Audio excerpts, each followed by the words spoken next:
Graças e paz, queridos, essa é a nossa exposição acerca do livro de Atos. E no dia de hoje a gente vai ver Atos capítulo 4. A gente vai trazer luz sobre esses versículos e entender o que ocorreu ali e qual é a vontade de Deus para os dias de hoje. Meu nome é Vinícius Tropiano e eu te convido a você pegar a sua Bíblia, um papel, uma caneta e anotar. Anotar porque vai ter muita coisa dita e uma leitura contextualizada desse capítulo 4 de Atos. Então, Atos capítulo 4, a partir do verso 1, diz assim: Enquanto falavam ao povo, Pedro e João foram confrontados pelos sacerdotes, pelo capitão da guarda do templo e por alguns saduceus. Bom, o que está acontecendo? A gente viu lá em Atos capítulo 3 que Pedro e João chegam ao templo de Salomão, e na porta formosa ali eles veem um aleijado de nascença e eles falam: não tem ouro nem prata, mas o que tem eu te dou. Em nome de Jesus, fique curado. E Pedro ajuda o rapaz e o coloca de pé, e todo mundo vê que foi um milagre, inclusive os líderes do judaísmo, os saduceus, e ali Pedro começa a explicar que o milagre não foi por causa dele, mas foi por causa de Deus, o Deus dos seus antepassados, o Deus de Abraão, de Isaac, de Jacó, o Deus que mandou Jesus. Aí ele fala que os judeus mataram o, mataram Jesus e levaram ele para Pôncio Pilatos, mas Pôncio Pilatos lavou as mãos, e ele fala que Jesus ressuscitou e vai voltar para restaurar todas as coisas ao final de tudo. E essa pregação no templo desperta também os ouvidos dos líderes religiosos. E a gente vai continuar a nossa leitura e a gente vai ver no que isso vai dar. Então, verso 1: falavam ao povo Pedro e João quando foram confrontados pelos sacerdotes, pelo capitão da guarda do templo e por alguns saduceus. Os líderes estavam muito perturbados porque Pedro e João ensinavam ao povo que em Jesus há ressurreição dos mortos. Eles o prenderam e, como já anoitecia, colocaram na prisão até a manhã seguinte. Muitos que tinham ouvido a mensagem creram, totalizando agora cerca de 5.000 homens. Verso 5: No dia seguinte, o conselho das autoridades, dos líderes do povo e dos mestres da lei se reuniu em Jerusalém. Estavam ali Anás, o sumo sacerdote, e também Caifás, João, Alexandre e outros parentes do sumo sacerdote. Mandaram trazer Pedro e João e os interrogaram: Com que poder ou em nome de quem vocês fazem isso?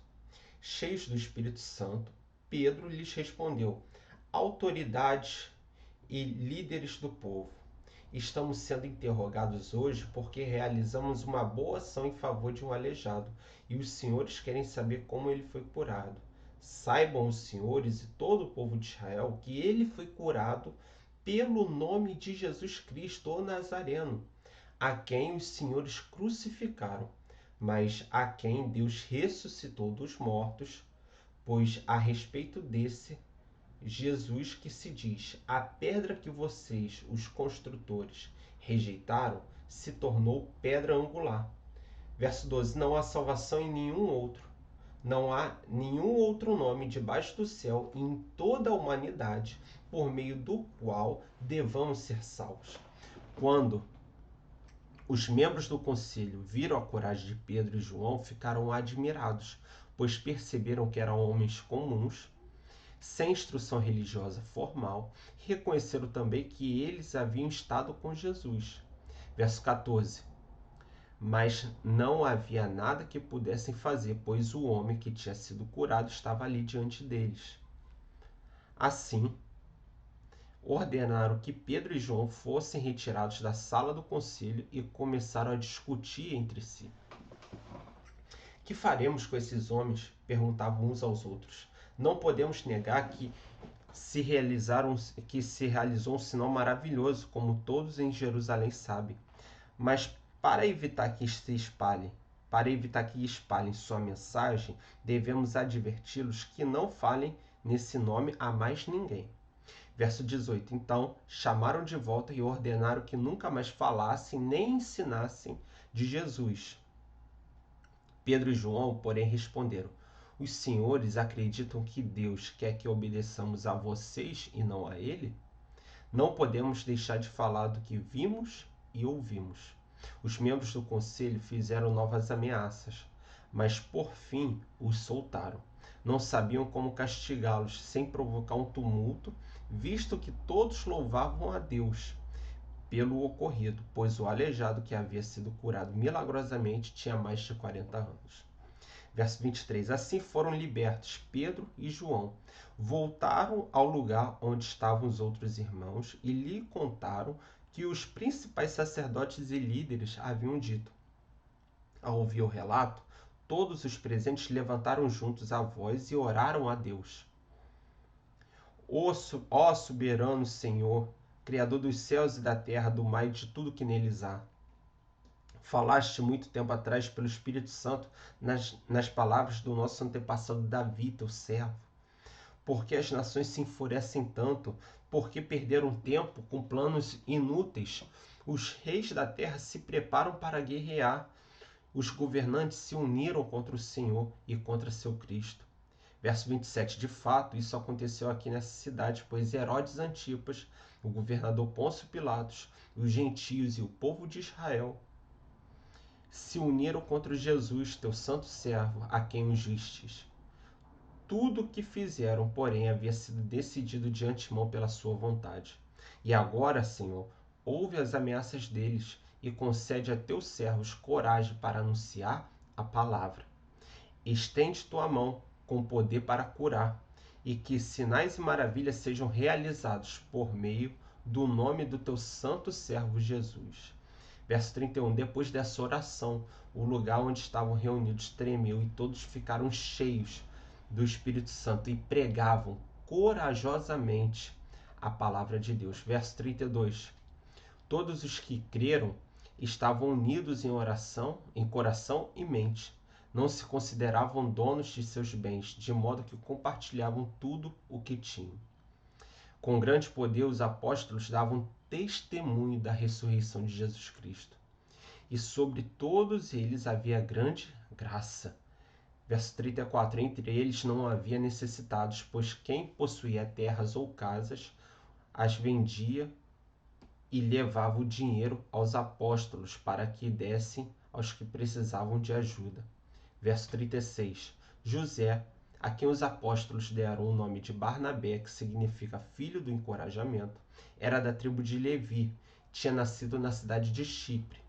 Verso 37. Ele vendeu um campo que possuía e entregou o dinheiro aos apóstolos. Bom, então a gente fez uma leitura aqui do capítulo 4 e o que eu tiro de ensinamentos, de questões importantes para nós hoje. Primeiro, lá no verso 1 vai dizer que eles foram confrontados, Pedro e João foram confrontados, levados ali, meio que prisioneiros, né? Até porque eles ficam presos, obviamente, pelos sacerdotes e pelo capitão da guarda e pelos mestres da lei e alguns saduceus.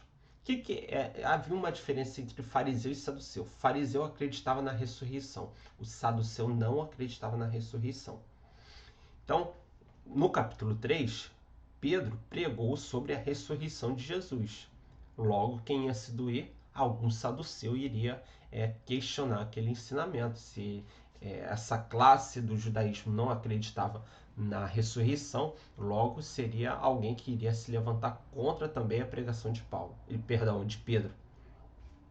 Os líderes estavam perturbados porque Pedro e João ensinavam ao povo que em Jesus há sim a ressurreição dos mortos. Eles o prenderam e, como já anoiteceu, colocaram numa prisão até a manhã seguinte. Muitos que tinham ouvido a mensagem creram, totalizando agora cerca de 5.000 homens. Ou seja, houve conversão. 5.000 homens agora creram. 5.000 homens agora passaram a crer em Jesus como Messias enviado.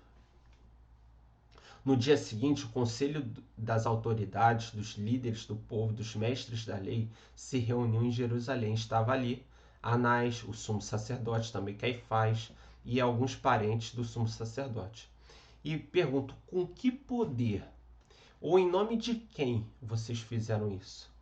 E olha o diferencial, olha a motivação, olha o que impulsiona, que queima no coração de Pedro e João para que eles curassem aquele aleijado no capítulo 3 e eles pregassem a palavra que Cristo é o Messias, ele é o Filho de Deus, ele ressuscitou e ele voltará. Olha o que faz eles pregarem, cheios do Espírito Santo.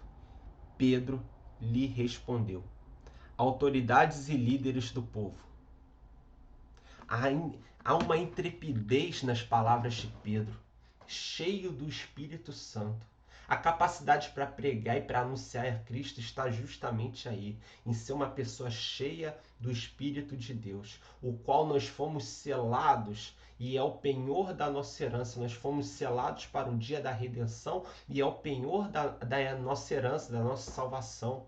Como está lá em Efésios 1, o Espírito Santo em nós é a garantia, o penhor da nossa herança. Então Pedro, cheio do Espírito Santo, o Espírito Santo lhe capacitando, lhe dando intrepidez, lhe dando ousadia, discernimento, ele começa a explicar: estamos sendo interrogados hoje porque realizamos uma boa ação em favor de um aleijado, e os senhores querem saber como ele foi curado. Saibam, senhores, e todo o povo de Israel, que ele foi curado pelo nome de Jesus, o Nazareno. Eu fico imaginando Pedro falando com autoridade, ele foi curado em nome de Jesus, o Nazareno, a quem os senhores crucificaram, mas a quem Deus o ressuscitou dentre os mortos. Pedro, ele não é intimidado. Há um poder na sua pregação. Ele não é intimidado por aquele conselho dos líderes religiosos, por alguns saduceus. Não, ele fala com intrepidez, com ousadia, porque há nele um poder do próprio Deus, o Espírito Santo dentro dele, o capacitando para que ele possa falar e defender a sua fé. Pois a respeito desse Jesus que se diz: a pedra que vocês, os construtores, rejeitaram, se tornou a pedra angular. O que é uma pedra angular? Uma pedra sobre a qual se constrói um edifício, uma casa, uma construção qualquer. É uma pedra base, uma pedra principal. Então a pedra principal, que é Jesus, que os construtores rejeitaram, ela se tornou a pedra angular, a pedra base. Não há salvação em nenhum outro, não há salvação em nenhum outro nome debaixo do céu, em toda a humanidade, por meio do qual devamos ser salvos. E aqui ele fala que a salvação somente está em Cristo. Não há salvação no saduceu, no mestre da lei, não há salvação no profeta, não há salvação em uma entidade, um orixá, não há salvação em um bispo, em um papa. Não, a salvação está em Cristo Jesus. Em toda a humanidade, a salvação está em Cristo e somente nele. E Pedro anuncia isso corajosamente, porque ele está cheio do Espírito Santo, ele está cheio da presença de Deus.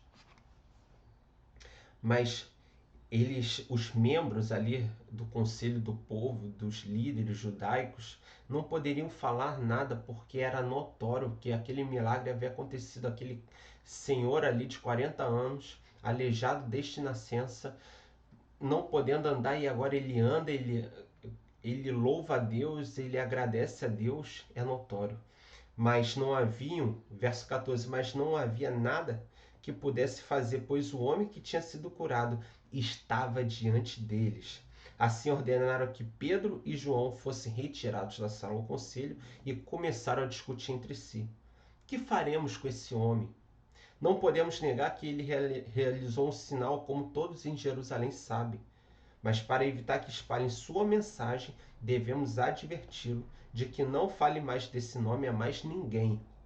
Então os chamaram de volta e ordenaram que nunca mais falasse nem ensinasse em nome de Jesus. Então foi proferida uma sentença: olha, vocês não vão falar mais desse Jesus. Porque não era concebível na cultura judaica Deus ter um filho, ainda mais um filho homem.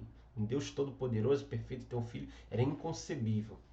Então, eles proibiram de falar acerca de Jesus. Pedro e João, porém, responderam: os senhores acreditam que Deus quer que obedeçamos a vocês e não a ele?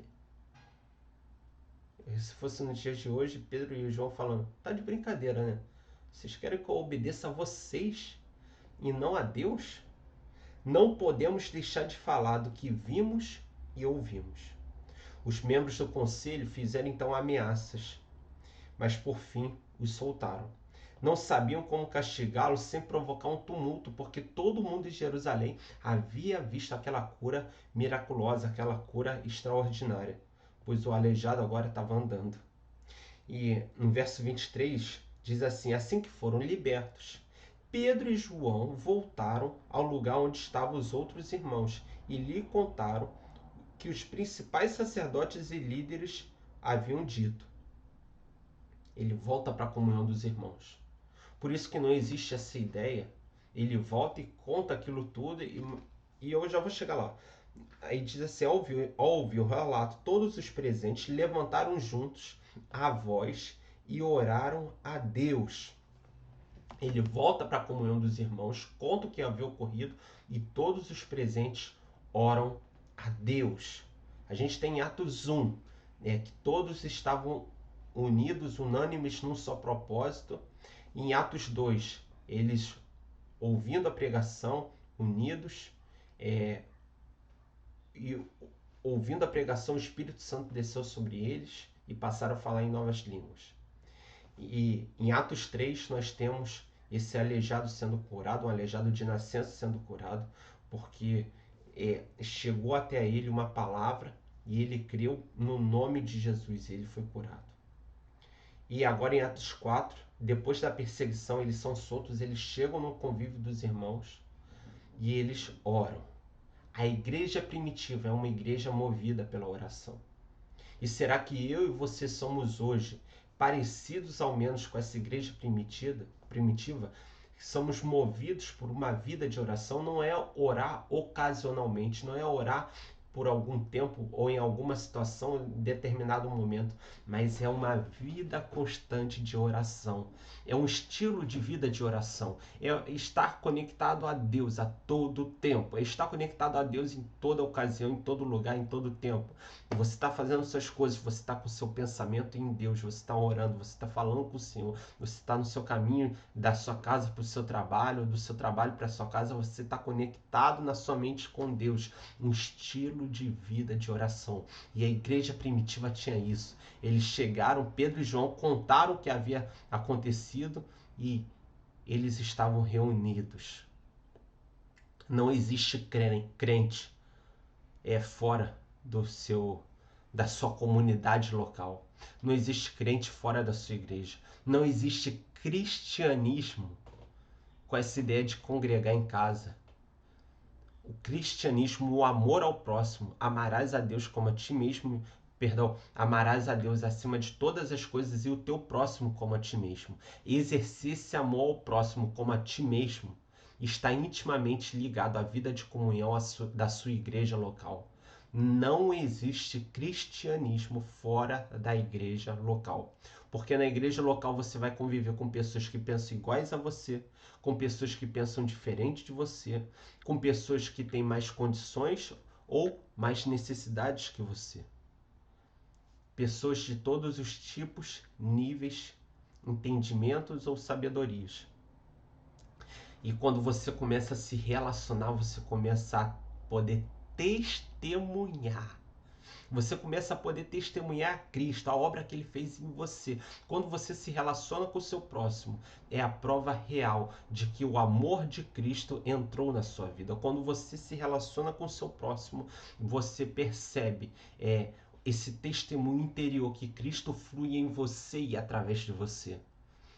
Eles voltam para o lugar onde seus irmãos estavam e todos oram por aquela situação, todos oram. A igreja, ela tem que ser um local de comunhão e um local que é onde todos oram ao Senhor. E quando eu falo igreja, não só instituição física, mas nós indivíduos que nos relacionamos uns com os outros, irmãos em Cristo. Se você quer entender o que é evangelho, relacione-se com pessoas, ainda que pensam diferente de você, ainda que tenham erros que você não suporta. Por isso existe o convívio da igreja local. Todos reunidos num só propósito, com diferentes erros e qualidades. Um vai complementando o outro e podendo testemunhar de Cristo um com o outro, fortalecendo um ao outro. Por isso que o cristianismo se baseia em relacionamento com pessoas. Se você foi alcançado, se você nasceu de novo, foi justificado, é uma nova criatura, você precisa testemunhar a Cristo.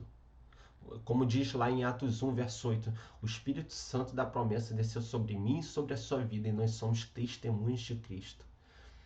E nós testemunhamos a Cristo não somente para o incrédulo, mas para aquele irmão que está do seu lado e que está passando por uma necessidade, que está fraco espiritualmente. Ou você, que nesse momento pode estar fraco espiritualmente, mas está ouvindo uma palavra de um irmão do lado e Deus tem ministrado ao seu coração por meio da vida daquele irmão. Então não existe esse negócio de desegrejado, de igreja online. Note que eles não se isolaram. Eles foram para o convívio dos irmãos e oraram. Continuando. Ao ouvir o relato, todos os presentes levantaram juntos a voz e oraram a Deus.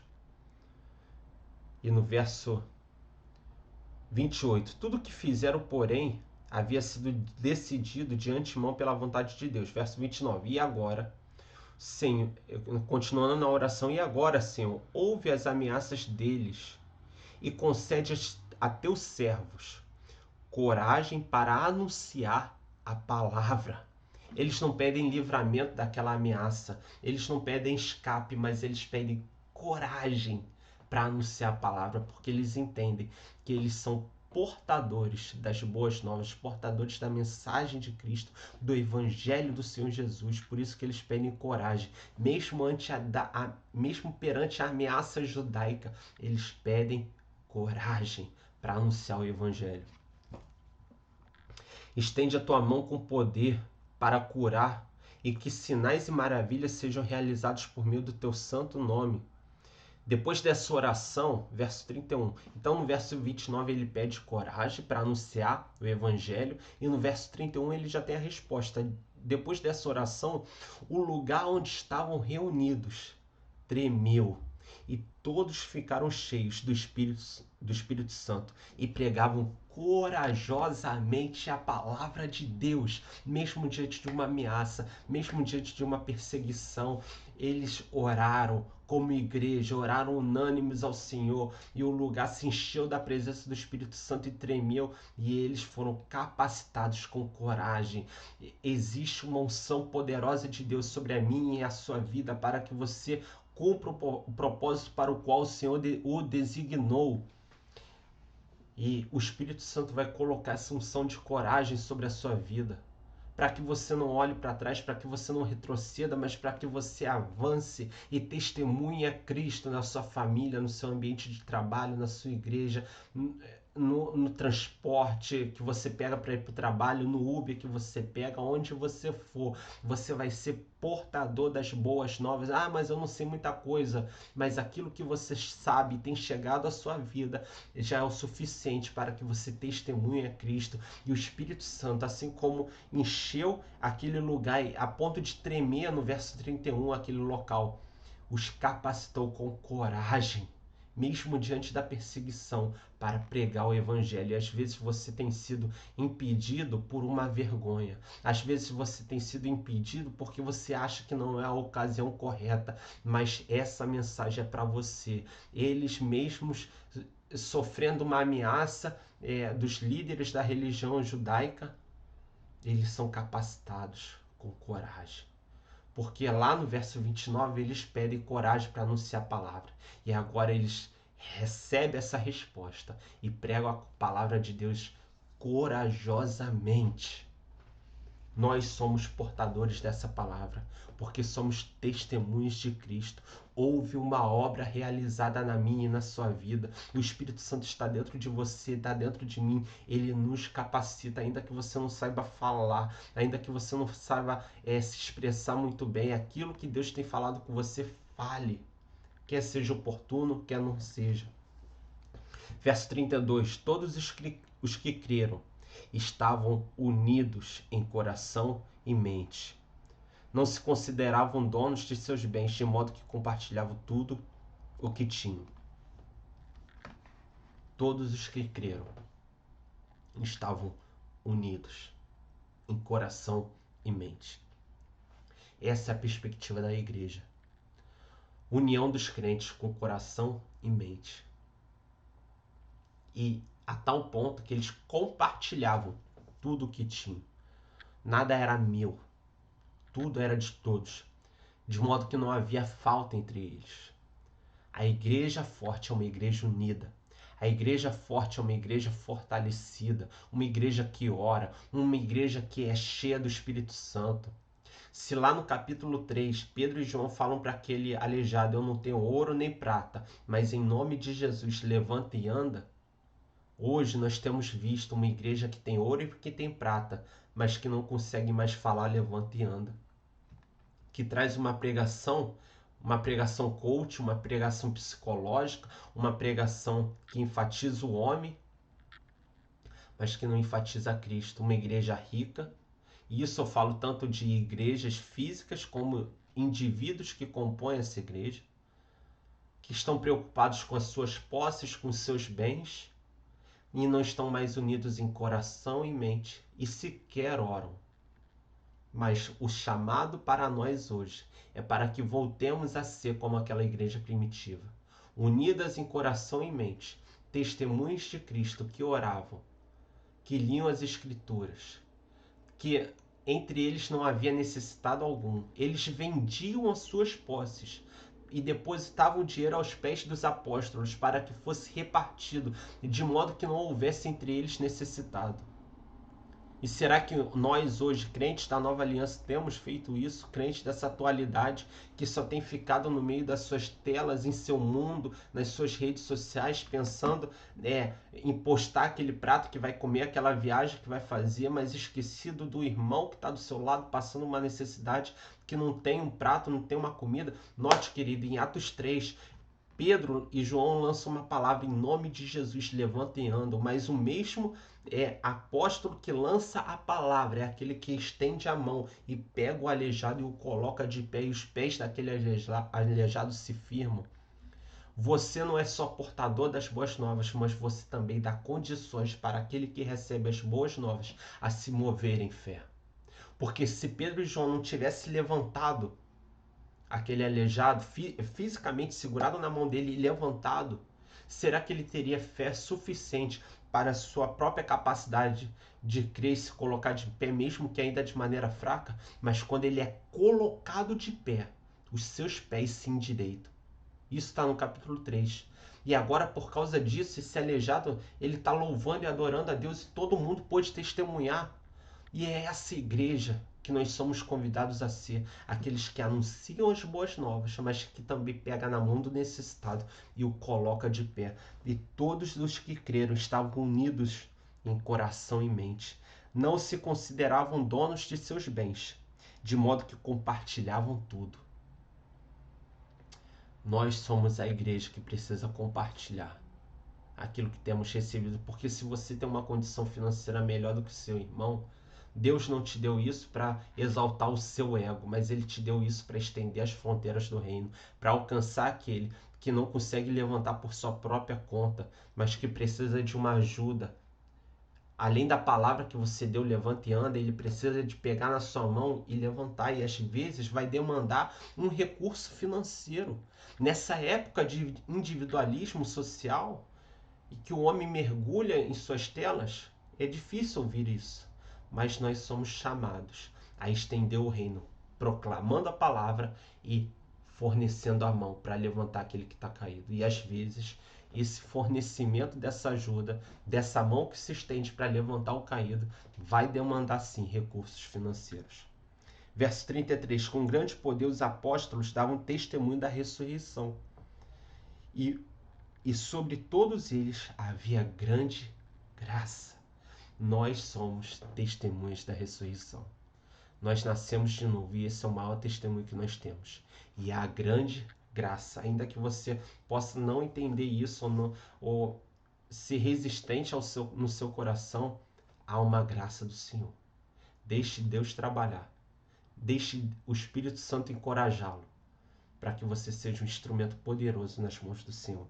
Entre eles não havia necessitado, pois quem possuía terras ou casas vendia o que era seu e levava o dinheiro aos apóstolos, para que dessem aos que precisavam de ajuda. Uma igreja que se preocupa não só em anunciar as boas novas, mas da condição daquele que ouviu as boas novas a ficar de pé. Uma igreja que se preocupa não só com a pregação, mas com o bem-estar, de levantar aquele que está caído, de trazer para o convívio, de fornecer subsistência. Uma igreja que integra a mensagem da reconciliação com a assistência. A assistência não é o meu principal. O meu principal, porque uma pessoa seja salva, é ela ser exposta à palavra. Mas no mundo que vivemos, necessitamos ser ajudados e ajudar. E esse é o chamado da igreja. Ajudar e ser ajudado. Por isso que existe a necessidade de congregar. Você não é a igreja de Cristo sozinho. Você precisa do seu irmão para ajudá-lo e ser ajudado por ele. Amém? Então essa é a mensagem que fica aqui. Terminamos aqui o capítulo 4. Fique com a gente, compartilhe esse vídeo. Eu creio que Deus vai falar poderosamente ao seu coração.